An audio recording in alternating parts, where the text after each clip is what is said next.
મસીહમાં પ્રિયજનો, આપણા ઉદ્ધારકર્તા યીશુ મસીહના મહાન નામમાં તમને શુભકામનાઓ.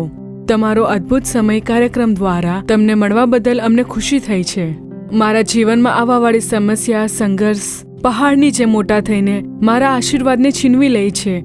એક ભય અને ચિંતાથી ભરેલ ભાવ, એક એકલાપણાનો ભાવ મારી ઉપર હાવી થાય છે. શું આ સમય તમે વિચારી રહ્યા છો કે આનો અંત ક્યારે આવશે? ચિંતા ના કરો, તમારા માટે એક સુસમાચાર છે. જો પહાડની જેમ મોટું સંકટ કેમ ના હોય, તેને તોડીને નીચે પાડનાર પથ્થરની જેમ પ્રભુ યીશુ મસીહ આપણા ચારો તરફ ઉભેલા છે. તે નિશ્ચિત રૂપથી નવી કૃપાઓ આપશે અને નવા માર્ગ પર આપણને ચલાવશે.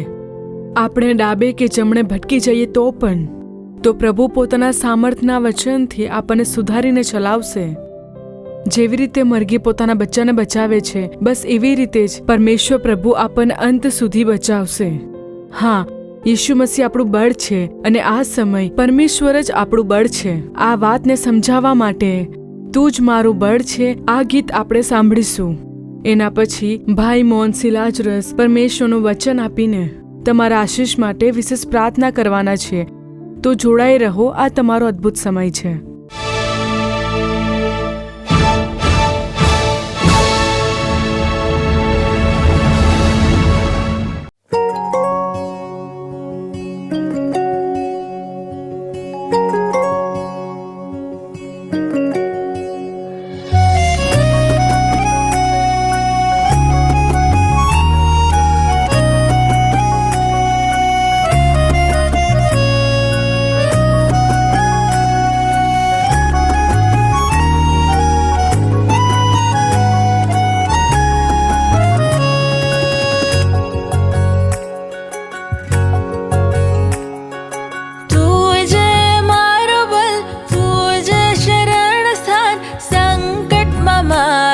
સહાયક તું, મારો ગઢ, મારી ચટ્ટાન તું. તું જ મારો બલ, તું જ શરણ સ્થાન, સંકટમાં મારો સહાયક તું, મારો ગઢ, મારી ચટ્ટાન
મારા વાલા પ્રિયો, પ્રભુ ઈસુ ખ્રિસ્તના મહાન નામમાં હું તમ સર્વને પ્રેમી સલામ પાઠવું છું.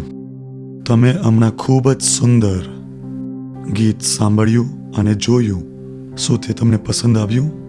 તું જ છે મારું બળ, તું જ છે શરણ સ્થાન, સંકટમાં મારો સહાયક તું, મારો ગઢ અને મારી ચટ્ટાન તું. આ ગીતને ભવિષ્યવક્તા પરમેશ્વરના દાસ વિન્સન્ટ સેલ્વકુમારજીએ લખ્યું છે અને તેઓએ જ આ ગાયું છે.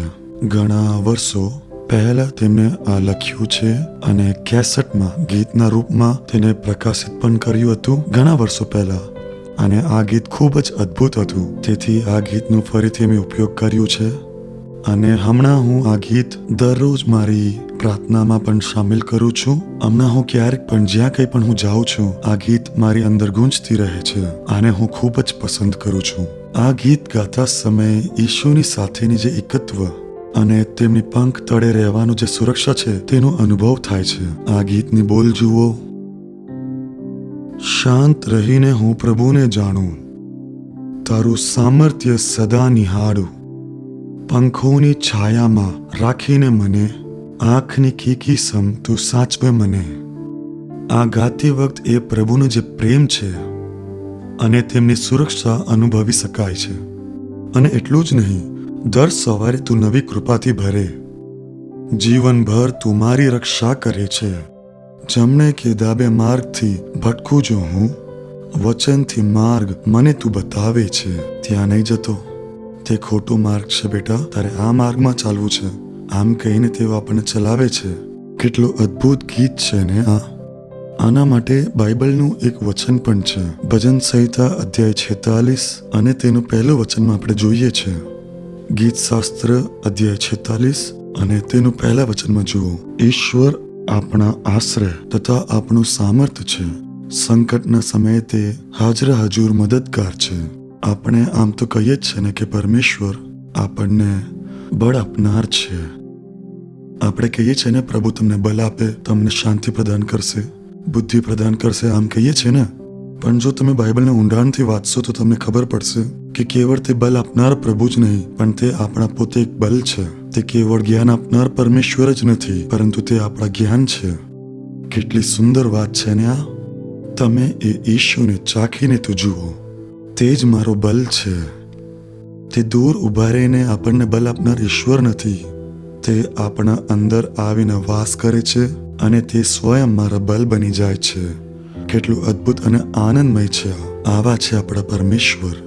તો અહીંયા તે પરમેશ્વરના દાસ આમ કહે છે, પ્રભુ જ આપણા શરણ સ્થાન છે, બલ છે. તે જ આપણા બલ છે, તે જ આપણા શરણ સ્થાન છે, તે જ આપણા સહાયક છે. આ શબ્દોને વાંચતા અને મનન કરતા સમયે અંદર ખૂબ જ મોટું એક બલ અને સાહસ આવી જાય છે. મનમાં એક આનંદ ઉત્પન્ન થાય છે. પ્રભુ આપણો બલ છે. જ્યારે આને એક ગીતના રૂપમાં આપણે ગાઈએ છીએ ત્યારે ખૂબ જ સુંદરતાથી તે લખવામાં આવી છે. દરેક ફ્રેમ મને ખૂબ જ ગમ્યું છે. તેમાં નાટક કરનાર તે છોકરીને પણ તમે જુઓ. ખૂબ જ સુંદર રીતે તેણે ખૂબ જ વાસ્તવિક ભાવ સાથે તેણે આ નાટક કર્યું છે અને સાથે જેને આ ગીત પણ ગાયું છે. આ ગીતની દરેક વાત મને ખૂબ જ પસંદ આવે છે અને આ ગીત એક આશીષ બની છે. એ પ્રભુની દયા છે. તેથી આ ગીતને સાંભળતા જ મારા મનમાં એક મોટો આનંદ ઉત્પન્ન થાય છે. તેથી હંમેશા મારા મનમાં આ ગીત ગૂંજતી રહે છે અને સામાન્ય રીતે નિરંતર પ્રાર્થનામાં મેં આ ગીતને ગાતો રહું છું. પ્રભુ, તું જ મારો બલ છે, તું જ શરણ સ્થાન. આ ગાતા જ મનમાં ખુશી ઉત્પન્ન થાય છે. તમે તમારી આંખોને બંધ કરીને પ્રાર્થના સાથે અર્થને સમજીને આને ગાઈને તો જુઓ. તમે અનુભવ કરશો કે પ્રભુ સર્વદા તમારી સાથે છે. તેમની પંખોની તલે તમે ખૂબ જ સુરક્ષિત છો. તે તમારા માટે એક બલ છે. તમને ખૂબ જ ખુશી મળશે તે પ્રભુની ઉપસ્થિતિમાં. આ વચન ભાગને વાંચવા પછી તમે આ ગીતને સાંભળજો. ભજન 46 અને તેની પહેલી વચન. એકલા બેસીને આ ગીતને સાંભળતા સમય તમે આ ગીતના સાચા અર્થનો આશીષનો અનુભવ કરી શકશો. ઈશ્વર આપણો બલ છે. ઘણી વખતે તમે જુઓ, સેવાને કારણે ક્યારેક હું પોતાનામાં કમજોરી મહેસૂસ કરું છું. હમણાં હાલમાં તો ઘણી બધી સભાઓનું આયોજન થાય છે. જ્યારે હું સેવા માટે અમેરિકા ગયો હતો ત્યારે સલંગ 21 દિવસ માટે હું ઉપવાસ રાખેલો. બપોરે હું ભોજન ના લેતો હતો. સવારે કેવલ નાસ્તા લઈને પછી યાત્રા માટે નીકળતો. પછી રાતના 10:30, 11 અથવા કે ઘણી વખતે તો 12 વાગે પછી અમે જમવાનું જમતા હતા. કેમ કે પ્રાર્થના કરવાનું હતું. પછી સંદેશ, 21 દિવસની સતત ઉપવાસ પ્રાર્થના, લગભગ 3 કલાક ઊભા રહીને આ બધું કરવાનું હતું. અને શનિવારના દિવસે તો 12 કલાકનું જે પ્રાર્થના હતું અને તે 12 કલાકમાંથી લગભગ 6 થી 7 કલાક તો મને ત્યાં ઊભા રહીને સંદેશ આપવું પડતું હતું. તે કારણે થોડું કમજોર થઈ જતો હતો. ઘણી વખતે હું આ કમજોરીનો અનુભવ કર્યો છે. ઘણી વખતે તો હું વિચારતો હતો કે સાંજે અહીંયા ઊભા રહીને હું સંદેશ આપી શકીશ કે નહીં. પણ જો ઠીક તે જ સમજમાં એક સામર્થ ઉતરીને આવતું હતું. સમજ ન પડતી કે તે બલ ક્યાંથી આવતી છે. પ્રભુ આવીને તેમની બલથી મને ભરી દેતા હતા. મને ચલાવતા હતા તે જ બલ છે. પરમેશ્વર મારો બલ છે. આ વાતની મને ખૂબ જ સારી રીતના અનુભવ થતું હતું કે પ્રભુ મારો બલ છે. તે પોતે મારા બલ બનીને તે કામ પૂરું કરવા માટે કૃપા આપતા હતા. તો પ્રભુ આપણા કમજોરીઓના વચ્ચે આપણો બલ બની જાય છે. સંકટના સમયે તે આપણા માટે એક સહાયક બની જાય છે. ખતરનાક પરિસ્થિતિઓની વચ્ચે તે આપણા સહાયક બનીને તે આપણા માર્ગદર્શન કરે છે. કેટલા અદ્ભુત પરમેશ્વર છે આપણા. જુઓ, જેમ એક મુર્ગી પોતાના બચ્ચાને પોતાના પંખોની આડમાં સાચવી રાખે છે, તે જ રીતે જુઓ પ્રભુ આપણી રક્ષા કરે છે. તમે મરઘીઓને તો જોયું જ હશે ને? શું તમે જોયું છે અંડાને કેવી રીતે તે સુરક્ષિત રાખે છે અને બચ્ચાઓને મોટું કરે છે? અમારા ગામમાં નાનપણમાં અમારા ઘરમાં મરઘી અને તેના બચ્ચા આમ તેમ ફરતા હતા. તેઓને જોતા ખૂબ જ સારું લાગતું હતું. હમણાં પણ અમે તો ગામમાં જ રહેતા છે. થોડાક મુર્ગી અંડા મૂકતા, થોડાક દિવસ પછી તેમાંથી થોડાક બચ્ચા નીકળતા હતા. પછી તેઓ મને બતાવતા કે અંડામાંથી 10 બચ્ચાનો જન્મ થયું છે. તેને જોઈને મને પણ ખૂબ જ આનંદ થાય છે. જ્યારે તમે મરઘીઓને તેઓની બચ્ચાનું રક્ષા કરતા જોવો છો, મરઘીના બચ્ચાઓ આમ તેમ ફર્યા કરતા છે. તેઓને ખવડાવવા માટે મરઘી તે બચ્ચાઓને ઈશારા કરતી રહે છે, જેથી કે તે બચ્ચાઓને જરૂરી બલ મળી જાય. તેમાં જુઓ, એક વિશેષ વાત પણ છે. ઉકાબ જે પક્ષી આવે છે, ઉકાબ આવે છે અને તે બચ્ચાઓને ઉચકીને લઈ જાય છે. અને ઘણી વખતે નાના બચ્ચાઓને કાગડા પણ આવીને ઉચકીને લઈ જાય છે. તેથી જે મરઘી છે તે તેના બચ્ચાઓ પર વિશેષ ધ્યાન આપતી રહે છે. ચારો તરફ તે જોતી રહે છે કે મારા બચ્ચાઓ પર કઈથી પણ ખતરા આવી શકે છે. તે હંમેશા નજર રાખે છે. વધારે તો હંમેશા ઉપરથી ખતરા આવે છે. બચ્ચાને ઉકાબ આવીને લઈ જાય છે, એટલે જ મરઘી વચ્ચે વચ્ચે ઉપર જોતા ફરતા રહે છે. જો તમે એ મરઘી પર ધ્યાન આપો તો તે તેના બચ્ચાઓ માટે ખૂબ જ ચિંતા રાખે છે. તે કઈ રીતે દેખભાલ કરે છે તેને જોતા તમે ખૂબ જ ખુશ થઈ જશો. તે મરઘી બચ્ચાઓને પંખની નીચે મૂકીને તે બચ્ચાઓની રક્ષણ કરતા તમે જોઈ શકો. મોટા પક્ષીને જોતા જ મરઘીને ખબર પડી જાય છે કે ખતરા નિકટ છે. જ્યારે પક્ષીઓ દૂર ઉપર ફરતા છે ત્યારે મરઘી જોયા કરે છે, અને જ્યારે પક્ષી ધીરે ધીરે નીચે ઉતરીને તે બચ્ચાને ઉઠાવવાની કોશિશ કરે છે ત્યારે જેમ જ તે પક્ષી પાસે આવતા દેખાય છે ત્યારે તે મરઘી એક અજીબ અવાજ કરતી છે. તે સાંભળવું ખૂબ જ આશ્ચર્યજનક છે. તે અવાજ ખૂબ જ અલગ હોય છે. સાધારણ રીતના જુઓ તો મરઘી આ પ્રકારનો અવાજ નહીં કરે, પણ આ એક અલગ અવાજ હોય છે. અને આ અવાજ સાંભળતા જ બચ્ચાઓને પણ ખબર પડી જાય કે હમણાં ખતરા છે. માં અમને ચેતવણી આપે છે. દૂર બેસેલા બચ્ચા પણ માથા ઉચકીને ઉપર જોવે છે અને એકદમ તેજીથી દોડીને માતા પાસે આવે છે. અને બચ્ચોને પાસે આવતા જોઈને તે મરઘી પોતાનો પંખ ફેલાવે છે. ભલે ત્યાં 10 બચ્ચાઓ હોય કે 15 બચ્ચાઓ હોય, તે મરઘી તે બચ્ચાઓને પંખો તળે મૂકે છે. અને પરમેશ્વરની આ સૃષ્ટિ ખૂબ જ અદ્ભુત છે. પ્રભુએ જોયું કેવું જ્ઞાન આપ્યું છે મરઘીને. તેના બધા બચ્ચોને તે તેના પંખના નીચે ઢાંકીને મૂકે છે. એ ઉકાબને હમણાં નહીં ખબર કે તે બચ્ચાઓ કાં ગયા છે, તો તે મરઘી તેને પંખના નીચે મૂકીને તેઓને બચાવે છે. જ્યારે તેને ખાતરી થાય છે કે ખતરો દૂર થઈ ગયું છે, ત્યારે મરઘી પોતાનું પંખ હટાવે છે અને પંખ હટાવીને તે તેના બચ્ચાઓને બહાર મોકલે છે. તો આમ જ એક પક્ષી, એક માં તેના બચ્ચાઓને મોટા કરે છે અને તેને બચાવે છે. અને આવી જ રીતે પ્રભુ ઈસુ પણ છે. એક તરફથી તે આપણા પિતા છે, બીજી તરફથી તે આપણી માં. આપણા પ્રતિ તે પ્રેમ અને ચિંતા રાખનાર તે પરમેશ્વર આપણને બચાવવામાં ખૂબ જ ધ્યાન રાખે છે. જેમ એક મરઘીને ખબર પડે છે કે કયા દિશાથી બચ્ચાઓ પર ખતરા આવશે, તેમજ પ્રભુ પરમેશ્વરને પણ ખબર છે કે તમને કયા દિશાથી ખતરા આવવાનું છે, કોના દ્વારા તમને ખતરા આવવાનું છે. માણસોથી અથવા કે શૈતાનથી, બીમારીથી અથવા કઈક પ્રકારના કોઈ કીટાણુઓથી પણ, પ્રાકૃતિક આપદાઓથી પણ બધું જ પ્રભુ જોઈ છે. તે ધ્યાન રાખે છે અને તે તમને બચાવે છે. ખતરાઓ આવશે અને વીતી પણ જશે, પણ તમને કોઈ નુકસાન ના થાય. આ રીતે પરમેશ્વર તમને બચાવશે. એટલે જ પ્રભુ પરમેશ્વર આપણા બલ અને આપણા શરણ સ્થાન છે. કેટલા પ્યારા પ્રભુ છે. જુઓ, આપણને શરણ સ્થાનમાં મૂકીને આપણને બચાવવા માટે જ તેમને કલ્વરી ક્રૂસ પર પોતાનું જીવન આપણા માટે આપી દીધું. તેમને તાડના આપવામાં આવી, મારવામાં આવ્યું. કેટલા અદ્ભુત પરમેશ્વર છે. તે જ પરમેશ્વર કહે છે, દીકરા દીકરી, મારા પંખના તળે આવ, મેં તમને બચાવીશ. આપણે કોરોના કાળ પાર કર્યું છે, પ્રાકૃતિક આપદાઓ પણ પાર કર્યું છે, કેટલા ખતરાઓ પાર કર્યા છે. જરાક વિચારીને તો જુઓ, જો એક ક્ષણ પણ પ્રભુ આપણને ભૂલી જતે તો આપણે જીવી ના શકતે.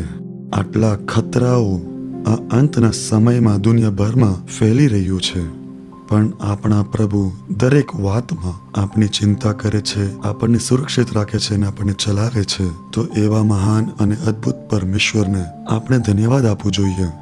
તો પરમેશ્વર જુઓ, તે આપણું બલ છે, તે આપણું શરણ સ્થાન, આપણો સહાયક. તમારે દરરોજ આ કહેવું જોઈએ, હે પ્રભુ, તમારી સ્તુતિ, તમારો ધન્યવાદ, કેમ કે તમે જ અમારું બલ છો, તમે મારા સહાયક બન્યા છો. તે બદલ તમારો પરમેશ્વર ધન્યવાદ. મારે સાથે રહીને મારો માર્ગદર્શન કરવા માટે પરમેશ્વર તમારો ધન્યવાદ. આ રીતે તમે પ્રભુની સ્તુતિ કરો, ત્યારે તમે તમારા આત્મિક જીવનમાં એક મોટી બદલાવને જોશો. તમારા અંદર તમે આ પ્રકારની એક અદ્ભુત બદલાવને જોશો. આ બાઇબલના વચનને તમે બોલો અને ધન્યવાદ આપો. હે પ્રભુ, તમે જ મારા બલ છો, મારા શરણ સ્થાન, સંકટમાં સમયમાં મારો સહાયક, તેથી હું બીશ નહીં. આ પ્રકાર તમે વચનને બોલીને પ્રભુને ધન્યવાદ આપો અને આ સુંદર ગીતને તમે ગાઈને પ્રભુની સ્તુતિ પણ કરો. તમારા અંદર એક બલ ઉત્પન્ન થશે. એ આશીષને પ્રદાન કરવા માટે પ્રભુ આજે તમારી સાથે વાત કરે છે. મને ખબર નથી પડતી, ખૂબ જ મોટી સંઘર્ષ છે, ખૂબ જ સમસ્યા છે. પ્રભુ કહે છે, મેં તને બલ આપીશ, હું જ તો તારો બળ છું. કઈ પણ વાત માટે તું ચિંતિત ના થા, કેમ કે મેં તારો બલ છું. હું તને મારા પંખોને તલે રાખીશ અને તને સુરક્ષા પ્રદાન કરીશ. તેથી તું ભીષમાં આમ પ્રભુ તમને કહે છે. હમણાં મને બસ એક જ કામ કરવાનું છે, કહેવાનું છે કે પ્રભુ, તમે જ મારા બલ છો, મારા રક્ષણ. મને તમે તમારા પંખોના તળે મૂકો પ્રભુ. આ બુરાઈ જ્યાર સુધી દૂર ન થાય ત્યાર સુધી મને તમે તમારા પંખોના તલે સાચવીને રાખો પ્રભુ. આમ તમે પ્રાર્થના તો કરીને જુઓ, ત્યારે મોટા પરિવર્તન તમે જોઈ શકશો. આવો આપણે પ્રાર્થના કરી પોતાના આંખોને બંધ કરીએ. હે પ્રભુ, તમે જ મારા બલ છો, તમારથી જ મને બળ મળે છે, તમે જ મારા શરણ સ્થાન છો, તમે જ મારા સુરક્ષા છો. તમે હંમેશા મારી સાથે રહીને મારી માર્ગદર્શન કરો છો, તેના બદલ પ્રભુ તમને ખૂબ ખૂબ ધન્યવાદ. હે પ્રભુ, દિલની ઊંડાણથી હું તમને ધન્યવાદ કરું છું અને તમારી સ્તુતિ કરું છું પ્રભુ. આજે આ કાર્યક્રમ જોઈને તમારા અવાજને સાંભળનાર દરેકની સાથે તમે ઊભા છો. તમે તેમને શરણ સ્થાન છો, તમે તેમના બલ છો. તમારા બલ તે ઉપર ઉતરવા દો. તમે તેઓના શરણ સ્થાન બનીને તમે તેઓને સુરક્ષા પ્રદાન કરો છો પ્રભુ. દરેકને પ્રભુ તમે સ્પર્શ કરો. તેઓને તમે તમારા સામર્થ્યથી ભરી દો, તમારા બલથી તમે ભરી દો પ્રભુ. આજના આ દિવસથી તેઓ એક અદ્ભુત પરિવર્તનને જોઈ શકે પ્રભુ. આ સમય પ્રાર્થનામાં જોડાયેલા દરેક અને તેઓના જીવનમાં, તેઓના પરિવારમાં સુરક્ષા બની રહે. હે પરમેશ્વર, આ સમય આ પરિવારને આશીષિત કરનાર પ્રભુ, અગાડી પણ લગાતાર તેઓની સંગ રહીને તેઓને માર્ગદર્શન કરવા માટે હું પ્રાર્થના કરું છું. ગીત ગાઈને તમારી સ્તુતિ કરવા માટે તમે અમને કૃપા આપો પ્રભુ. પરમેશ્વર, તમે મારા બલ છો, મારા શરણ સ્થાન છો, મારા ગઢ છો. આમ તમારી સ્તુતિ અને આરાધના કરવા માટે તમે કૃપા આપો. દરેક ડર અને કમજોરી દૂર થાય છે પ્રભુ. અમને શત્રુ અમને સ્પર્શી ના શકે, કોઈ ખતરા અમારી પાસે ના આવી શકે, શત્રુની કોઈ પણ કાર્ય અમારી પાસે ના આવી શકે. અમારા બલ, અમારા સહાયક, ચલાવનાર પરમેશ્વર, તમારો ધન્યવાદ, તમારી સ્તુતિ થાઓ. ઈસુ ખ્રિસ્તના નામમાં અમે પ્રાર્થના કરીએ છીએ, સારા પિતા. Amen, amen. અમારા પ્રિયજનો, તમે કાર્યક્રમ જોયું. અમારો વિશ્વાસ છે કે આ તમારા માટે લાભદાયક બન્યો હશે. તમે જે ભલાઈ અને આશીષ પ્રાપ્ત કરો તેમને અમને કહેવાનું ના ભૂલશો. પ્રભુની મહાન કૃપા તમારી સાથે સદા બની રહે. Amen. For further details and prayer support, contact Jesus Redeems Ministries, Nallumavadi, Tuticorin District, 628211. Our phone number 04435454545. Email info@jesusredeems.org. Our website www.jesusredeems.com. God bless you.